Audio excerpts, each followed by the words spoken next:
Dum dum dum dum dum dum dum dum dum. Just release me. Ha ha ha ha. Dum dum dum dum dum dum dum dum dum dum. Just release me. Ha ha ha ha. Yeah.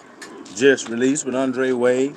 Just come to reminisce about some things that has taken place in the history of Texas Department of Correction, prison system, the penitentiary, in which what it was called in the days when the Mandingo warriors had come into existence and came in to do some things that no black man or white man or Mexican man had done in them days at that time.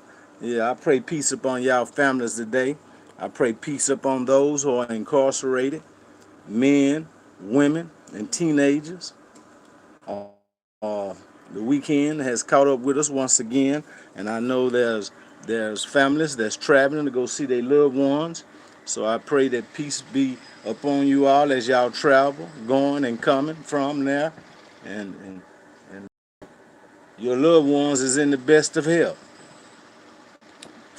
Time, uh, the Mandingo War of Texas prison had grown to be one of the largest black black organizations in TDC in prison, which was started back in the 70s, and I believe it came about of 77 or 78 somewhere in that time, uh, when they still had bill attenders and turnkeys in prison, who was running the prison, who was bringing harm up on black, bringing harm upon Hispanics, bringing harm upon Caucasians.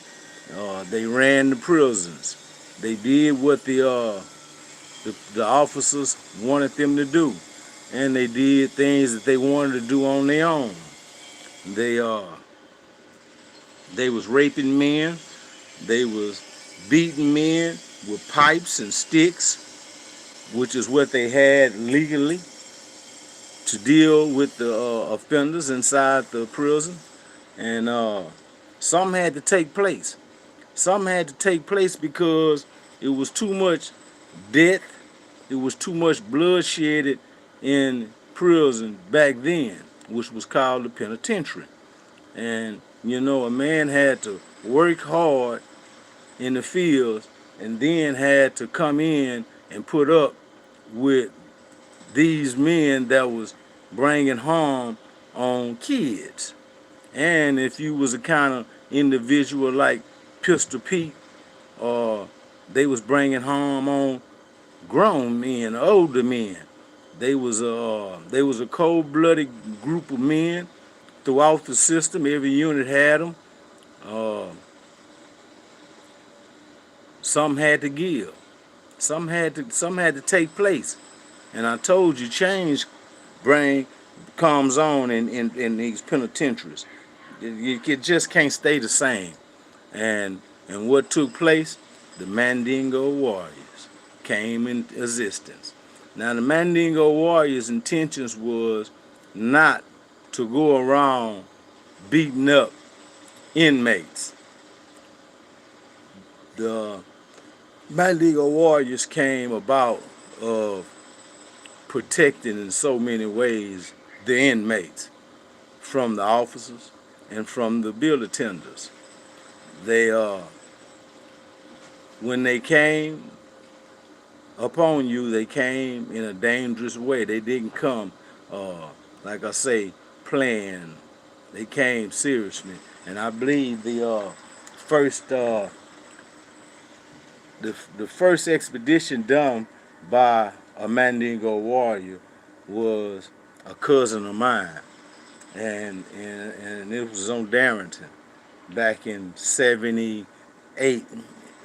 That year, the first expedition done. What I mean was the first time a Mandingo warrior took action toward our officer, and that was their main focus. Their main focus was to retaliate against the administration of that time, because the administration of that time, they gave the bill attenders and turnkeys so much leadway. They the turnkeys had keys. They turned the doors. They racked you up. You know, these are inmates. These are men who was given time just like you. And of that time, you only had one female unit in the state, which was Go Reef. Now I don't know the makeup of that facility at that time, but they might have had bill attendant women and bill and turnkey women as well. So I couldn't tell you, but I know that it was a dangerous women unit, and you know the whole system was considered dangerous. They didn't do a lot of planned penitentiary. Wasn't no you might joke among your homeboys, but it wasn't no joking among everybody. Like it is today. Today's time they laugh and they do all those things because is the penitentiary is not as physical as it was of the past. And you could say that's probably good, but in a way it's not, because so many people inside a prison, they uh they disrespect one another. They don't have no respect for one another, and they don't have no respect for what goes on inside the prison. Back then, it was so much respect. It was so much respect, and you paid attention because they had some dudes that would deal with you in a harsh way, in a very harsh way. And men like Pistol Pete had been raped, had been stabbed, had been beaten to death with the weapons that they had legally, and it was a it was a very dangerous penitentiary system at that time. But the Mandingo Warriors, which was created down south here in Houston, Texas, they had come together. And now I wasn't there. I wasn't there, right?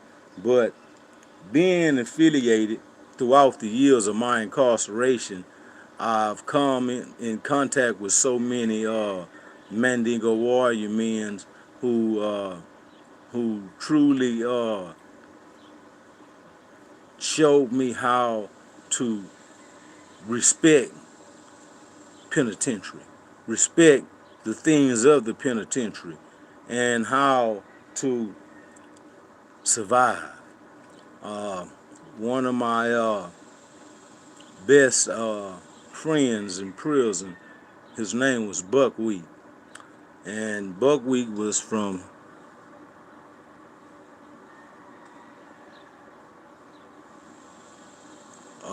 and I don't think so. I don't think so. I don't think I know him, but Buckwheat was a great friend of mine, and Buckwheat was a Mandingo warrior. He's not living today. He passed some years back, but Buckwheat had truly, he had so much respect for me and love for me as a brother, and and and me and him. Hey, look out! Y'all have to excuse me for 1 second. This is very important, and I'm gonna come back. And I hate to end this right now, but this is very important that I have to take care of. So I'll be back with the Mandingo warrior story.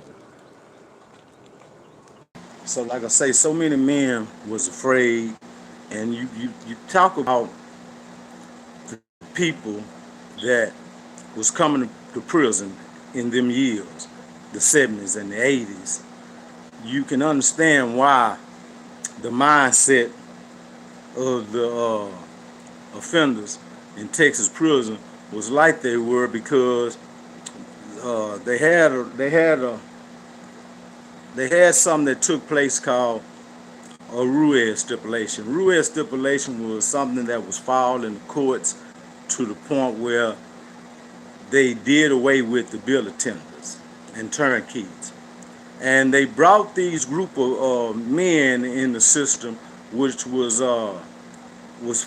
they was men in black, right? The goon squad is what they was, and what they did, they was the protection for the state. They was, I guess, military, ex-military men, something like that. All of them was big men, big old dudes, and they would come, and they was dangerous too, you know. And they had to get out of the system. They eventually got out of the system in the late '80s. They what they did, they started coming up with goon squads on every unit, or for every region. And if something, a riot or something go out, these men in black would come to that unit and deal with the inmates that's having the riot. So all these things took place in Texas penitentiaries where your white boys that was coming in, who was scared when they got there, they were scared even when they got the time to take place. But it's crazy how men in society, these kids and stuff, they do all this wrong, knowing that if you get caught and go to where you're going is to the penitentiary. So you know what's taking place in the penitentiary because your daddy told you, your mama told you what was gonna happen to you if you go to the penitentiary. Now, I had a conversation with a guy this morning. He called me, one of my viewers, and he was questioning me about Pistol Pete, and what did I think that Pistol Pete was gay by him being raped at that time. And I told him no, because I know Pistol Pete personally, and I know the penitentiary system from what it was because I went in '85, and it still was rough. But you look at this. Pistol Pete said that 3 bill attenders raped him. 3 bill attenders. Now I don't know karate, right? And you have to know karate I believe, to really whoop 3 bill attender type dude, because these bill attenders, they are handpicked. They don't just give nobody that position because you had to be a certain size and you had to be dangerous. You had to have, you just had to be that kind of guy to be able to tell another dangerous man to be quiet, to sit down, because in the day rooms of the day room time, it wasn't loud. You can hear the TV, and they didn't slam the dominoes. Now, when I started coming to the penitentiary, you can hardly hear the TV. They slamming the dominoes. They was talking loud, disrespecting everybody in the day room that ain't had nothing to do with them. Now, and I look at this, and I told one of my partners one day, I say, see, this is why they had to have bill attenders.